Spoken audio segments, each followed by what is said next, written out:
I'm an anarchist. Some people know this about me, some people don't. Now you do. And lately, over the last few months, I've been trying to avoid politics, but I can't.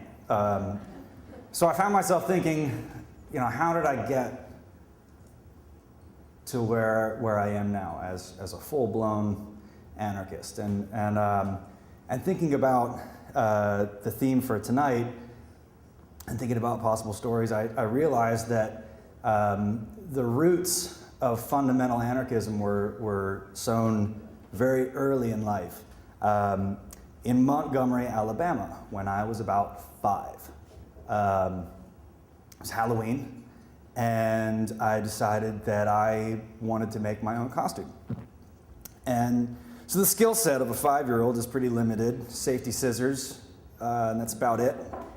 And so I cut 2 holes in the bed sheet, and I was a ghost. And the irony is not lost on me about being a blonde-haired, blue-eyed kid walking around in bed sheets in Montgomery, Alabama.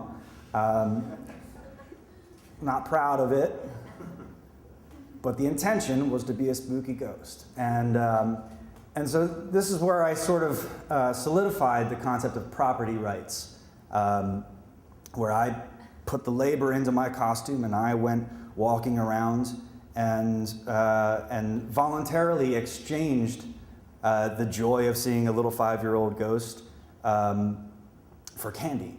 And I walked around and got a big bag of candy.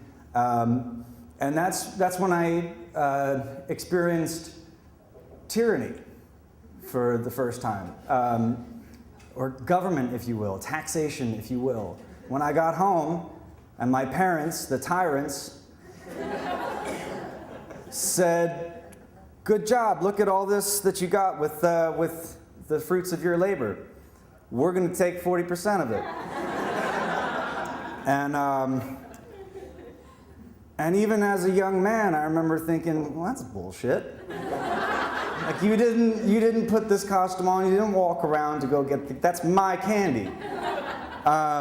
So not only did they take what they thought that they deserved, they also restricted how much I could have. And I thought, well, that's my property that I got with the fruits of my labor. I should be able to have as much as I want. And they were like, no.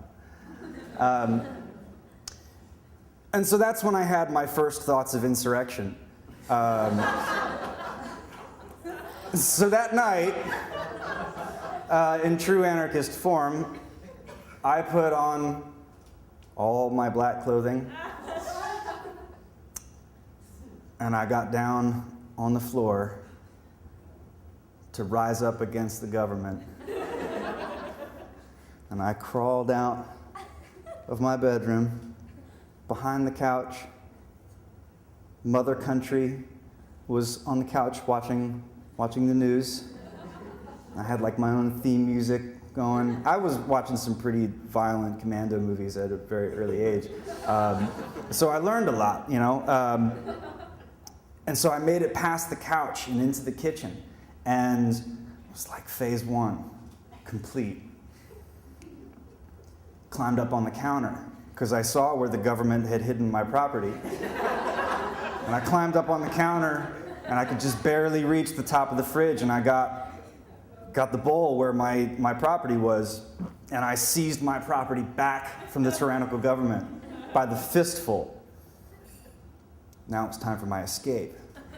I pulled one over on the government, but the government, always remember, has a monopoly on force. It was mostly a symbolic gesture. In the back of my mind, I knew that this was doomed, and it was simply an act of protest, to say that I would not be oppressed. So with my reclaimed property, I climbed down from the counter, and I looked out in the hallway, and I saw that the government was still on the couch, still watching the TV.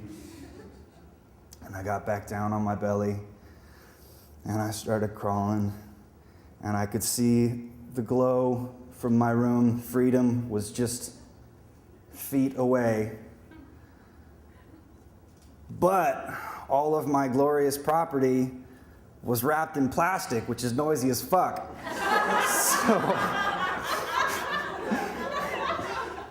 So I distinctly remember, this is like one of my earliest memories, seeing the government.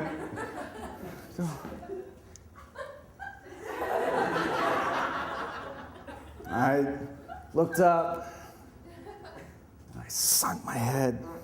Shit. And that's when I learned that being an anarchist is